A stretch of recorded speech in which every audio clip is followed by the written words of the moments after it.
Welcome to Future Sense Now, where we explore the landscape and byways of our shared futures. An e-zine of the Futures Forum live online. We exchange ideas, information, and inspiration about the futures we want. Get Future Sense Now with host Dr. Claire Nelson, futurist and editor of Human Futures.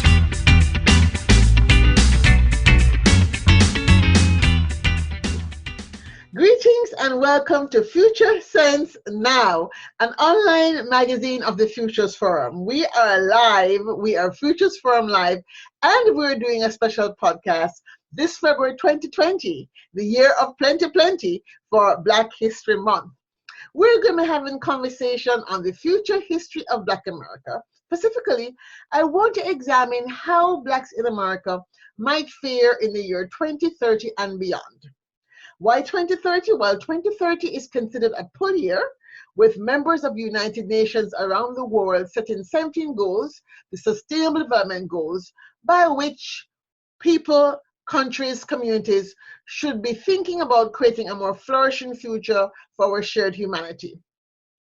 Sustainable Development Goal 10 focus on inequality, but there are several other goals that pertain to the conditions of Blacks as minorities in this United States of America.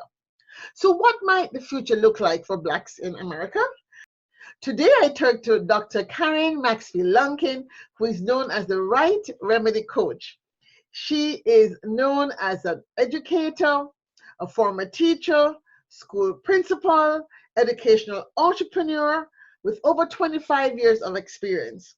But most importantly, she is known for her work in helping people right to heal, and Black women in particular. Indeed, she has recently returned from Ghana, where she experienced and led a journey of transformation of healing. And this, I think, is an important facet of how we might explore the future we want. So without further ado, let me welcome Dr. Karen Maxfield Lunkin. How are you? I am well. Thank you so much for having me, Dr. Claire. Well, thank you so much for taking the time. Now, this is a very unusual thing, I must say, talking to somebody like yourself who is in this personal transformational space. But I think it would be important because I think this idea of moving the United Nations Sustainable Development Goals from the global perspective to the national perspective, to the local perspective, and to the personal perspective is very important. So let me paint a possible picture. We're looking at 2030, we're with 8 billion people. 10 years from now, African Americans are going to be a minority. We know Hispanics are taking over the Black community. As you think about that idea of ending poverty and making a world more equal, from your vantage point, how do you look at 2030 and the future of inequality and the condition of Blacks in America? That's an excellent question. And I always have to preface my answers with not just Blacks in America, but my focus and my heart is with all Blacks in the diaspora worldwide. And I think that with a focus of working with Blacks in America and all across this globe, with the mindset of what do you have in your hands? And so if we could ask that question, preface and lay every question on that foundational question. What do you have in your hands? And I think we're in a very, very exciting time.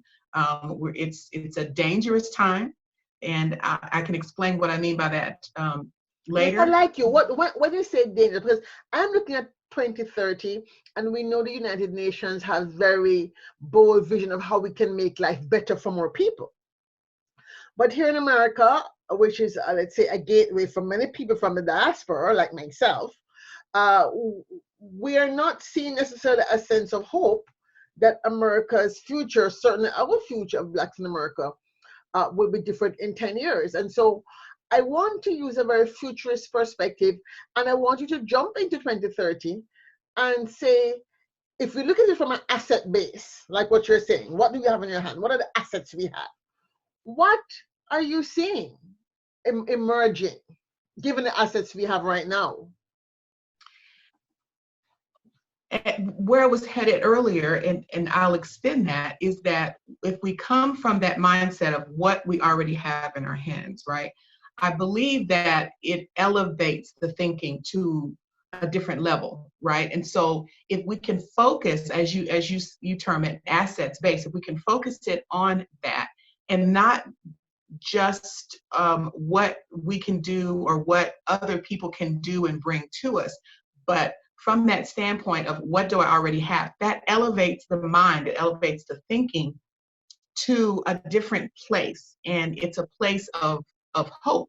It's a place of planning. It automatically moves the psyche there. So if we think in those terms, 2030, a futurist mindset, and if we can envision, I teach a lot of vision courses, and we can think about that, and we can have a vision, and then not just have that vision, but actually begin to take steps toward it, then I do see it as a positive. But we have to be strategic, and we have to be very intentional. So you're working a lot with the idea of healing and women. So I think you're looking from a personal responsibility standpoint. Yes. So let's start off by asking a very specific question then. You're working with books and groups. How do you, if you were thinking about the role of education then, that system, how would you see the educational system evolving to help support this change you're trying to make at this individual level? What are some of the things you're thinking that should be happening in the school system then, so that we wouldn't have to be doing this now for people who are already old? Right. Great. Again, great. I love these questions. I teach at the university, and one of the things that I teach is just this idea of the construct of moving from self to community to organization, or it could be self to organization to community. And so looking at the individual with the individual responsibility to first elevate my thinking and then recognize where I am within the global community, then that set of thinking for the educator, that set of thinking for teachers who are even in the system, who have already kind of bought into this, well, this is all we can do, then those that are coming, the millennials, the Gen X, the ones even behind, if we can shift, it's just a minor shift in thinking, in education. Number one, you have the responsibility for your learning. I think that what we've done over these past few decades, for African Americans for sure, but centuries, is that what we've done is we've taken the responsibility for my learning and we've placed it on teachers or the school system. Surely here in the United States, my PhD is in school improvement, and so that's the crux, I believe, of that thought. But to answer your question more deeply, is with the focus for 2030, education can certainly recognize and accept and realize a different reality by each individual taking responsibility, but then seeing again ourselves as ourselves in that smaller circle of the global community, and just turning things up, over and looking at the foundation and examining our thinking, examining the way that we've done things in the past, and catching up, if you will, with with all of the advancements. Yeah, but I'm kind of concerned because on the one hand we're talking about individual responsibility, and I want to take it back to then the educators, because I'm asking you to be in this conversation because you're an educator and you're looking at the healing process, which is part of what we need to look at the mindset level before we talk about creating the future we want. So let's go back to the system. However, you're an educator, you have access to a university. How do you see the current education policies? The idea of charter school versus public school, the fact that there's no funding, there's not adequate funding for poorer districts.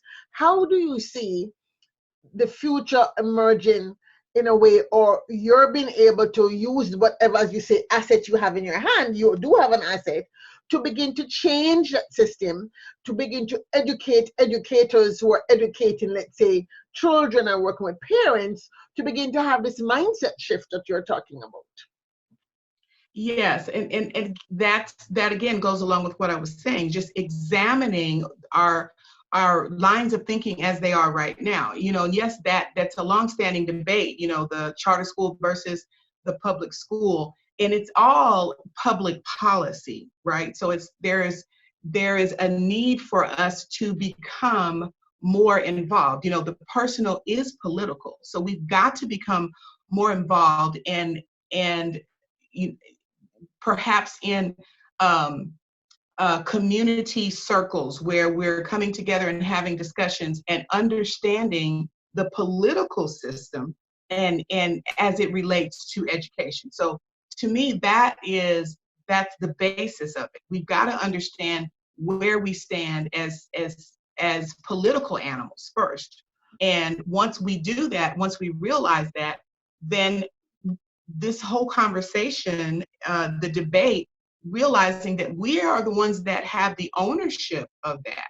And once we realize that I am the one that has the ownership of that, and I am the one that can change, I'm the one that can alter, I can reject policies, and I can change policies. And so I still believe that we have everything that we need in our hands. We just need to educate ourselves on what exactly we do have and what rights we have with what we do have. We have So let me stop you right there, because you're saying we have, but the evidence in terms of the Black community is not there to show that there's enough of us understanding that we have that. So you talk about then creating community circles, because we have to talk about, if we talk about changing the system, just saying that we have the right is not going to make a change. You are talking about assets. You are saying you have now a healing process. You have a book. You have a access to university, and you believe that community circles of some kind could help to create a more, let's say, aware parent, because you talk about parent advocacy in your work, a more aware parent that could then create the advocacy change. Is the formation of community circles to really prepare the Black community for the future? Is this something that you are advocating for? Is it something you're working on? Yes, absolutely. I'm advocating for and working on and actually actively involved in it, right? So tell us about that. Yes, through the university, we've been doing a lot of community circles, and I teach my master's level students to do the same things, even in their schools where they are. Whenever we're doing action research or something, which is really the crown jewel for the educator, action research where you take the problem and the teacher, the educator, is the one that actually researches and does all of the work behind that, and then tests the hypothesis and pulls together a group of people to put into action those pieces of research that they've discovered. One of the things that we advocate, because we've seen the power of it, is that if the community is not involved, and we've got to find ways to pull the community in and for them to recognize that I'm not just pulling you in as an invitation for you to come into my space, but this is for me saying, this is your space, right? Yeah. So that's kind of what I mean. And I hope I'm answering your question. Yes, well, yes, but I want you to drill down, because again, we're talking about the future history of Black America and creating the future we want. So we're talking about, as an educator, focus on this idea of self-healing as a driver for creating the future we want. And I hope I'm paraphrasing your belief system. I think I hear you say that you believe that if we're able to be really honest on our power to transform individually, then we can transform communities. And so we come to the idea of the work that you have been doing on community circles, right? So fantastic. So let's build on that.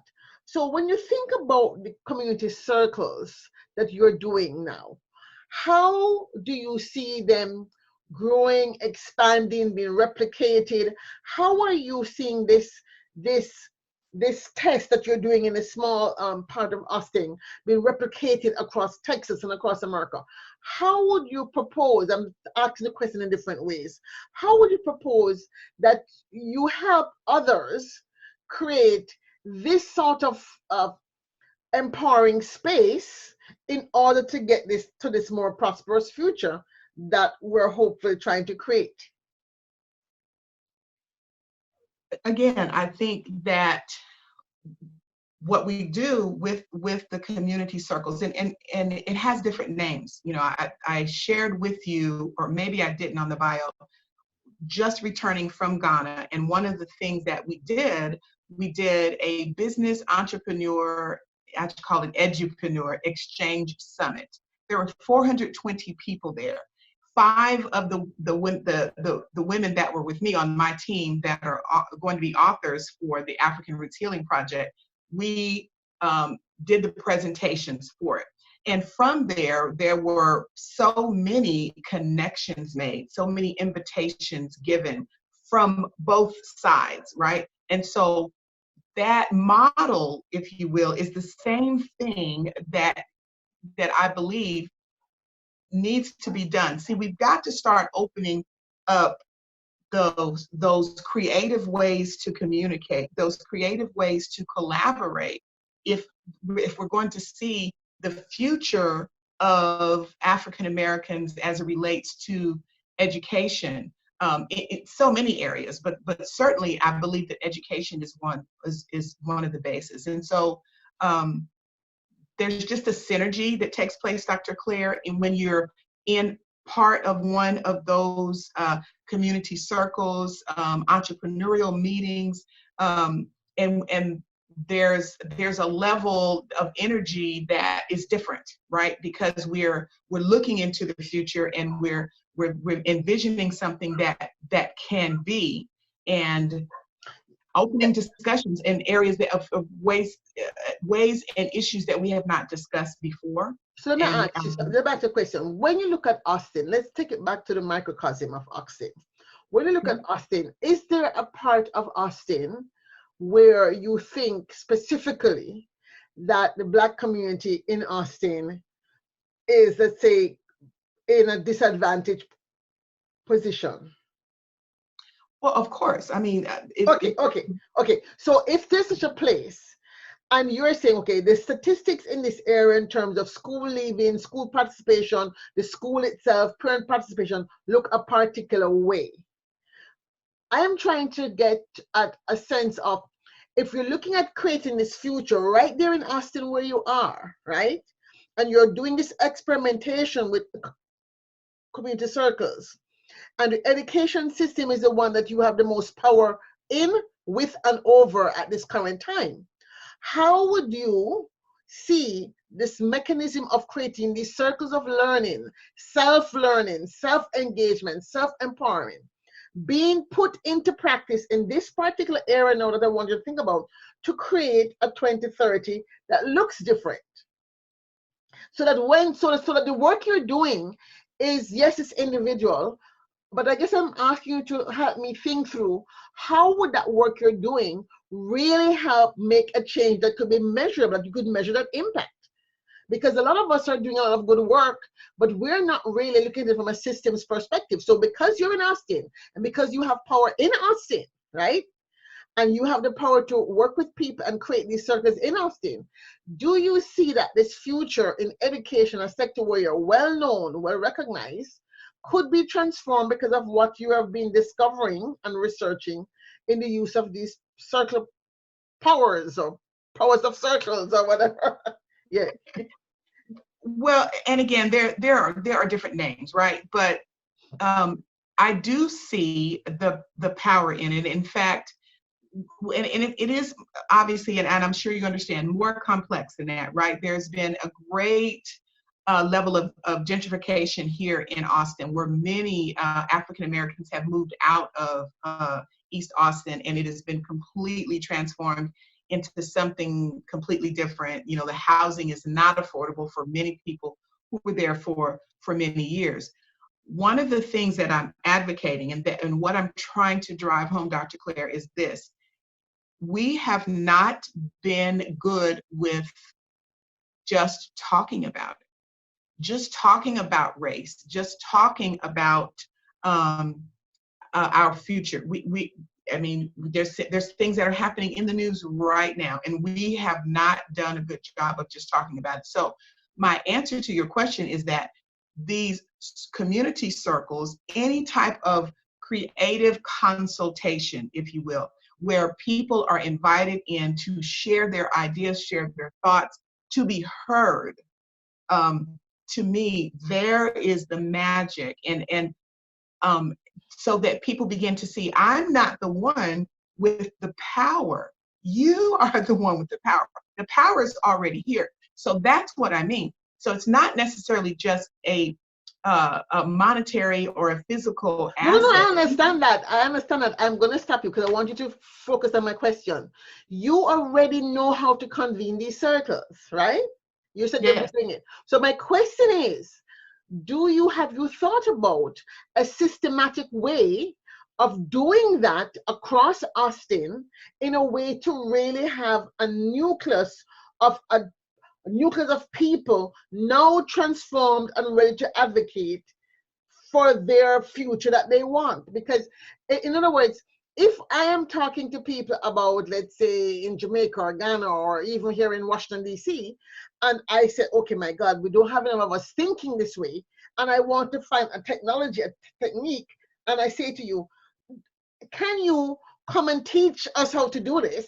Have you tried it? Are you going to try it? How is it that you're going to help create this empowered future where more of us are empowered? How is it that you see this happening? Because it's good if you're doing it in your small group, but have you thought about the larger numbers of us that have to be transformed in order to create the future we want? Because if it's only 10 of us out of 1,000, it's not going to happen. Right. Well, obviously, yes. You know, that's the answer.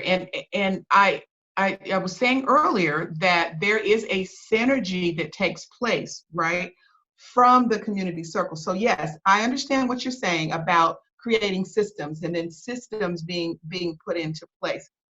But I also have to be very careful because, as one researcher talks about, you know, there's the systems world, and let me finish this thought, please. There's the systems world, and then there's the life world. So some of what we're battling is this push against too much of a system, right? And so what I mean by, you know, there's a Spanish word called plática, and plática is one of the ways that we use in the community circle, and it's a way of discussing, it's a way of talking that is not necessarily, you know, let's get to the end, or the, you know, a means to an end. No, sometimes it's just the act of the conversation, of having people to be heard. So I think I understand. So let me make sure I want to make sure I understand you. So you're saying your approach is culturally bounded, right? Your approach is culturally bounded. in the sense that you want this, the way of conversing is not the traditional Western view that we have. We must get to an end for this to be a success. That Absolutely. the convening itself becomes the crucible or the cradle for the birth of this thing. Is that what I'm hearing you say? Very well said. Yes. Okay. All right. Yes. So you believe then this healing process that is necessary, this learning process necessary, could best be supported by a series of these, I'm going to call them circles, right? Community circles. By a series of these community circles with this more, let's call it holistic mindset, being the way in which they are designed, so that we can get to the people first to have that mindset shift. Am I saying, I'm making sure, I'm trying to make sure I hear you correctly. Yes. Okay. I All right. agree. So take me from there now to what have you learned so far in terms of, is it working even the small way you're doing it? What have you learned? What might we do differently based on what you've learned and all the work you've done so far? It's certainly working. And the one thing that I can use to look at it as a model, obviously, are past students, right? I use this approach in all of my classes. And so many past students, and I don't think it would be an exaggeration to say, you know, weekly, certainly monthly, where I'm receiving text or calls or emails or invitations even to their schools, the community where they live, where they are so grateful for the process that they went through. Because we went through a lot of the critical self-reflection, right? And then from there, working on whatever that thing is that they're wanting to discuss in their community. So yes, it certainly has worked. It does work. And there is that next step of, okay, how do we continue it to go? But like you said, I don't believe that this traditional Western way of thinking or the way of communicating is the way. I think what the way is allowing people to be in community, to be in conversation, and more like their culture, our culture, their culture, whether it is something that's in the DNA, that's in our ancestry, right? So yes, the short answer is definitely yes, it does work, and I am seeing results of it working just by the testimonies and the conversations with past students and the people that I work with as a writing coach. Question again. When you think about our population and the way in which we are now, still living in, as you said, affordable housing, not in the cities, access to healthcare, what keeps you up at night? What's the thing in terms of, I know you and I tend to be very optimistic, right? We're going to try and change what we can change, but if what keeps you up at night? What concerns you? I'll have to narrow that down because I pick the top two then. The top two things that you say, like, I really wish I could do something about this. Yeah, there is the lack of hope and just this feeling of apathy that keeps me up at night. Certainly. As an educator, it was always watching where it was always the African American students who fared the worst, whether it was standardized testing or whatever the standard of measurement was. So that certainly keeps me up, and I would stand back and look and watch, and so it's certainly not because of a lack of intelligence, or as one researcher said, I think in 2012, that they had proven that African Americans were intellectually inferior. So it's that mindset, and then watching people take that on, that really bothers me. That keeps me up at night. So when we're not doing well, but then you take on that mentality, or you take on, I've got to have the assistance of the government. That really, really bothers me. And I see us crippled in areas where we don't have to be crippled. I don't want to end on that very stressful note, because I believe you are a optimistic person, right? Am I correct? Otherwise, you wouldn't have gone to Ghana, because I just got back from Ghana myself. But so I want to think about an optimistic and positive headline from 2030. It's 10 years from now. I want you to just drift into the future and see yourself 10 years older, see your books, the work that you're doing, the healing circles you have begun with your work in Ghana. And I want you to see if you can craft a headline that is successful, that says, something successful has happened because of your work. Wow. I like that. I'm going to have to use that for my vision class that's coming up next Saturday. I like that. Wow. The headline is this. The African and U.S. entrepreneurial exchange has taken the world by storm, and many Africans in the diaspora, many African Americans have realized the power that they already had, the assets that they already had, and have begun entrepreneurial endeavors, and just reached heights that were not ever thought possible before. Thank you so much for that. I think it's important that you state that headline.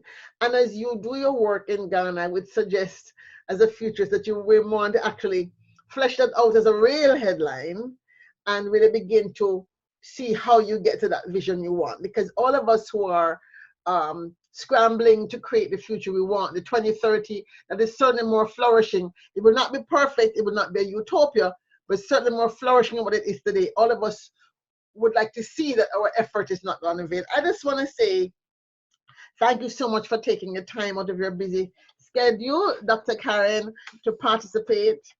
Did I call your name right? Maxfield Lunkin. I just want to say thank you so much, Dr. Karen Maxfield Lunkin, for taking time out of your busy schedule.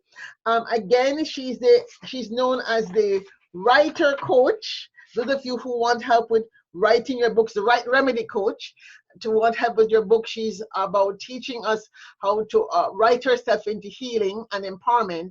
And more importantly, if I could paraphrase her, she's very much concerned about how we really create the mindset of hope and optimism necessary for creating the future we want. And I think maybe we can go offline and talk about the circles and work she's doing in the circles to see if we can figure out a way to make that part of the process of many more Black communities across America. So thank you so much again.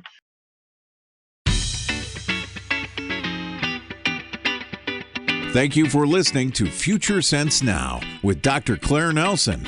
Future Sense Now is produced by the Futures Forum in Washington, D.C. For more information, visit www.thefuturesforum.org. Remember, our futures are embedded in the landscape of our present stories. Seize the day, share this story, and share the future.